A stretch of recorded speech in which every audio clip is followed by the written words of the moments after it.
Thank you very much. So today is Tuesday, the 19th of October, 2021.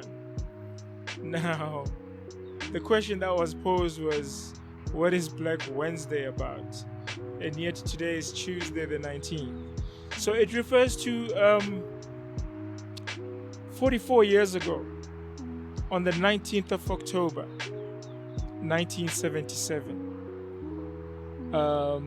when the then apartheid regime under the Prime Minister John Foster instructed his Justice and Police Minister, um, Mr. Kruger, Mr. Jimmy Kruger, to ban 19 Black consciousness movements, organizations that were part of the Black consciousness movements.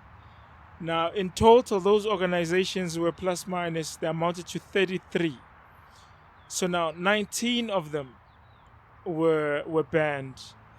And this, of course, happens when back in 1960, the ANC and the PAC were already banned from operating, which then resulted in a lot of their operations going underground, which is why the ANC eventually ended up having Umkhonto weSizwe, and the PAC ended up having Uphoko, and they started operating, going into exile, and setting up cells.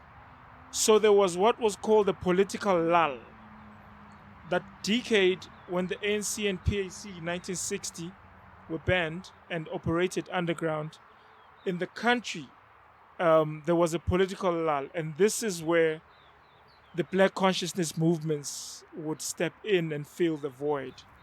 And what you have there is a situation where the majority of the people that became active were actually Black students.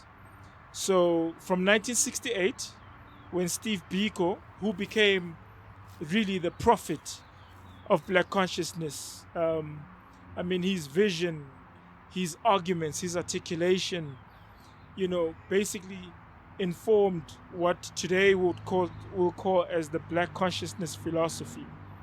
Along, of course, with other individuals like Mampela Rampela, Strini Moodley, Bani Pichana, Ben Kuape, Aubrey Mokwapa.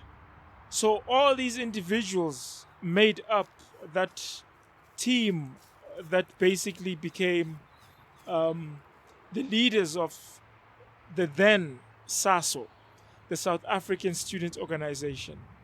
And with the birth of SASO, there was a realization that they needed to therefore recruit and take the gospel, the Black consciousness gospel, to the rest of the other universities, particularly the ones that were regarded as Bush universities.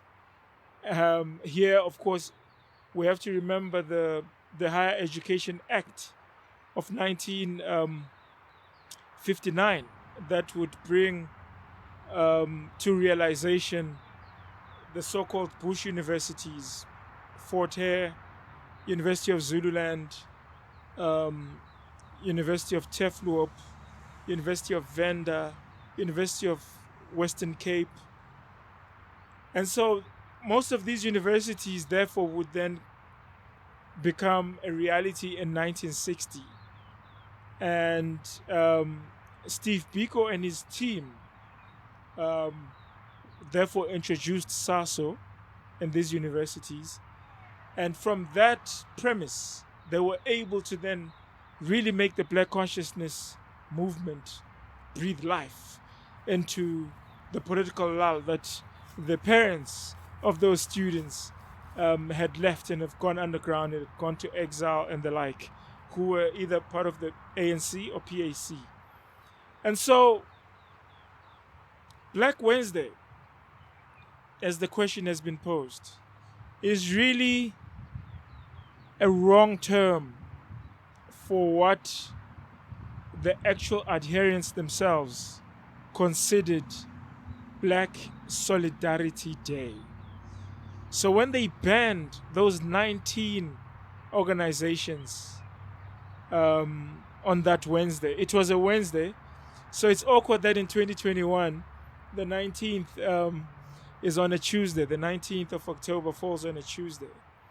But that was a Wednesday. And so because it was a Wednesday, the apartheid regime, using its own propaganda machinery, called it Black Wednesday. But this is, and it must be corrected, that actually that's a wrong terminology that the actual adherents themselves don't subscribe to. They subscribe to Black Solidarity Day because for them, all the Black political parties, Black organizations that fell under the umbrella of the Black consciousness movement came and became in solidarity to face, the ugly, titan, the ugly giant, which was apartheid and the apartheid regime under John Foster.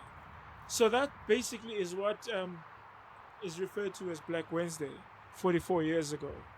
And it's important that survivors of this day, such as Seth Cooper, the 1976 student uprising survivors, that period of the late 60s to late 70s, because we still have these survivors alive today, we need to actually acknowledge, commemorate, respect what they were able to achieve, to overcome, the crisis that was faced before them.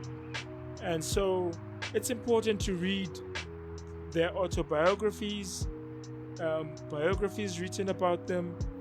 One of them is Zef Motopeng's latest biography written by Dr. Ali Hlongwane, who's part of the Verts History Workshop.